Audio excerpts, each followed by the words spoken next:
kayo? Hindi man lang ba kayo magbibigay galak sa akin? Hindi niyo ba nakikilala kung sino ako?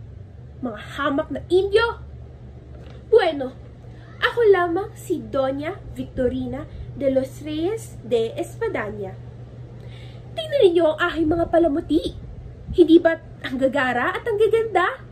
Na para bang mestiza. Hindi katulad ng mga kasuotan ninyo. Pang mahihirap. Ngunit, ano nga ba naman ang isusuot ng mga Inyong katulad ninyo? Alam nyo ba, nung bata pa ako, pinag-aagawan na ako ng marami. Ngunit, isa lamang ang aking gusto. Si Don Tiburcio de Espadaña. Ang aking dream boy. Ngunit, teka, iyan ba ay si Doña Consolacion? Hindi maaari! Abay, nung siya'y aking makitay, dinuraan ba naman ako at sumimangot? Napakawalang modo! Bastarda! Kay horror! Ngunit, kanino kayo kakampi? Kay Doña Consolacion?